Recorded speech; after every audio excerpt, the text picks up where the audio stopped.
আপোনালোকে যদি লক্ষ্য কৰে অসম পুলিচৰ যিমানকেইটা বিল্ডিং আছে, পুলিচ ষ্টেচন আছে, প্ৰত্যেকটোত এটা নিউ এণ্ড চাইণ্টিফিক লুক দিয়া কেতিয়াবাৰ পৰা আৰম্ভ হৈছে।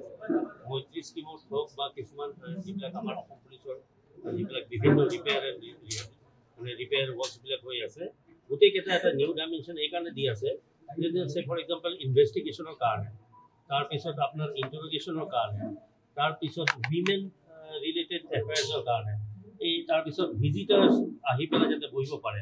থানা এটা কেনেকুৱা কৰি কৰিবৰ কাৰণে আমি কেতিয়াবাৰ পৰা অসম পুলিচে আমি চেষ্টা কৰি আছোঁ চৰকাৰৰ সহায়ত, যাতে যিসকল মানুহ থানাত আহে তেখেতসকলে যাতে থানাত আহিবৰ কাৰণে মানে দ্বিধাবোধ নকৰে, যাতে ফিল কৰে যে নহয় থানাত গ'লে আমাৰ সহায় পাম, থানাত গ'লে আমি সহযোগিতা পাম, এনেকুৱা এটা পৰিৱেশৰ সৃষ্টি কৰিব লাগে। আৰু সেইটো পৰিৱেশ সৃষ্টি কৰিবলগীয়া হ'লে ইয়াৰ ইনফ্ৰাষ্ট্ৰাকচাৰটো তেনেকুৱা হ'লে মানুহৰ মনত এটা উৎসাহ জাগে।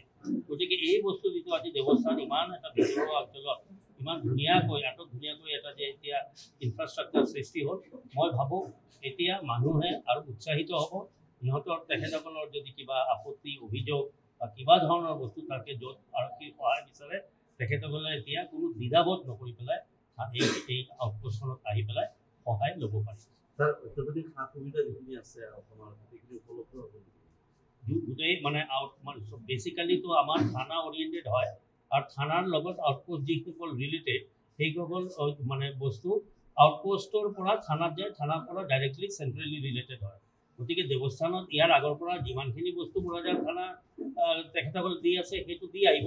কিন্তু মোৰ বিশ্বাস যে আগন্তুক দিনত যিহেতু এইটো এটা ছেংচন আউটপোষ্ট হয়, আগন্তুক দিনত আৰু কিছুমান এডভান্সড বস্তু বানি এই আউটপোষ্টত আমাৰ এছ পি সাহেবে মানে ইনিচিয়েটিভ লৈ পেলাই কৰিব, যাতে ইনভেষ্টিগেশ্যন, ৰেকৰ্ড কিপিং, ছাৰ্ভেইলেঞ্চ এইবিলাকৰ ক্ষেত্ৰত যাতে সুবিধা হয়। আপোনালোকে যদি লক্ষ্য কৰে অসম পুলিচৰ যিমানকেইটা বিল্ডিং আছে, পুলিচ ষ্টেচন আছে, প্ৰত্যেকটোত এটা নিউ এণ্ড চাইণ্টিফিক লুক দিয়া কেতিয়াবাৰ পৰা আৰম্ভ হৈছে। মৈত্ৰী স্কিমত হওক বা কিছুমান যিবিলাক আমাৰ অসম পুলিচৰ যিবিলাক বিভিন্ন ৰিপেয়াৰ ৱৰ্কছবিলাক হৈ আছে, গোটেইকেইটা এটা নিউ ডাইমেনশ্যন এইকাৰণে দি আছে যে ফৰ এক্সাম্পল ইনভেষ্টিগেশ্যনৰ কাৰণে, তাৰপিছত আপোনাৰ ইণ্টাৰগেশ্যনৰ কাৰণে, তাৰপিছত উইমেন ৰিলেটেড এফেয়াৰ্ছৰ কাৰণে, এই তাৰপিছত ভিজিটাৰ্ছ আহি পেলাই যাতে বহিব পাৰে।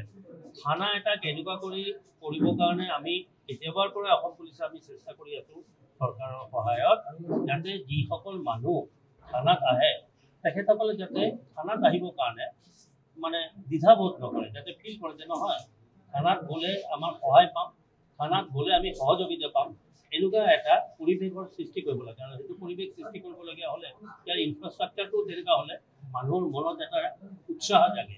গতিকে এই বস্তু যিটো আজি দেৱস্থান ইমান এটা ভিতৰুৱা অঞ্চলত ইমান ধুনীয়াকৈ এটা যে এতিয়া যিকোনো খবৰৰ বাবে যোগাযোগ কৰক 7099017330 লগতে 7099017110 নম্বৰত।